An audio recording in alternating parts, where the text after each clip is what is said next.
Puan Ketua kerana memberi saya 5 minit untuk membahas RUU ini, tapi saya tidak memerlukan 5 minit.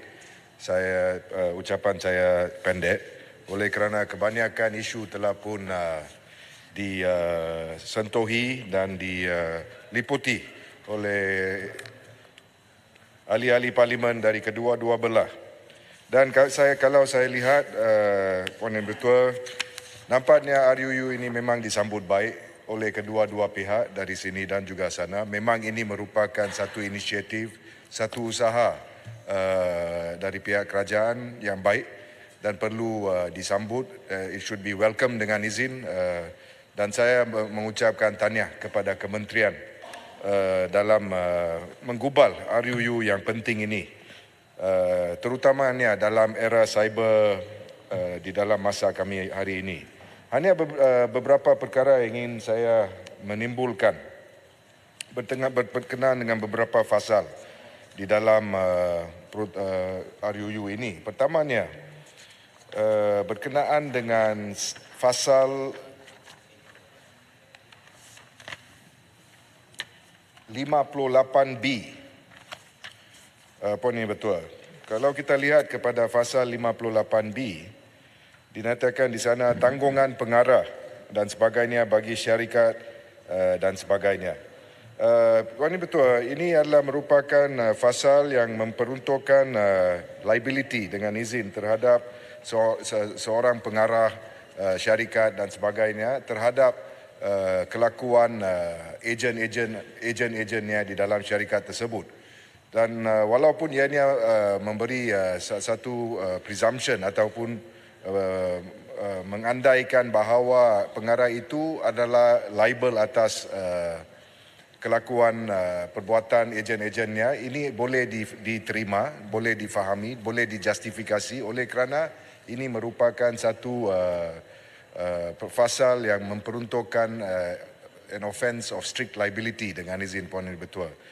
Apa yang penting adalah bahawa pengarah tersebut diberi peluang untuk membela dirinya.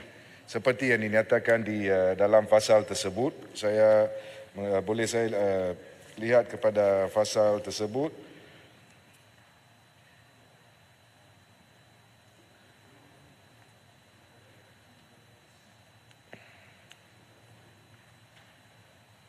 Boleh saya rujuk kepada bahasa Inggeris, ya Arif, di dalam RUU yang sama, liability of director, etc., of company, etc., di mana fasal B menyatakan, if the company, limited liability partnership and so on is found guilty of the offence, he shall be deemed to be guilty of the offence and shall be liable, unless having regard to the nature of his functions in that capacity and to all circumstances.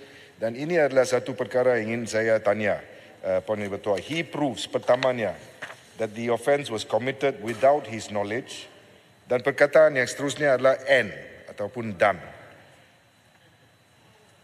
Dua, that the offence was committed without his consent or connivance and that he had taken all reasonable precautions and exercised due diligence to prevent the commission of the offence. Nah, ini merupakan dengan segala hormatnya satu beban yang agak tinggi dikenakan terhadap seorang yang dituduh di bawah akta ini. Oleh kerana kalau kita lihat kepada kedua-dua peruntukan Roman 1 dan Roman 2, nampaknya macam seorang yang dituduh di bawah undang-undang ini perlu membuktikan dua perkara.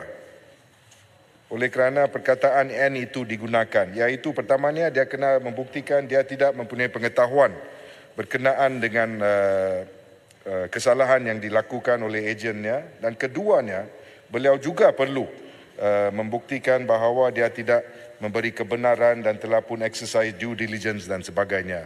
Jadi saya memandangkan ini merupakan satu beban yang agak tinggi. Saya ingin memberi satu cadangan agar perkataan N ataupun dan itu digantikan dengan or.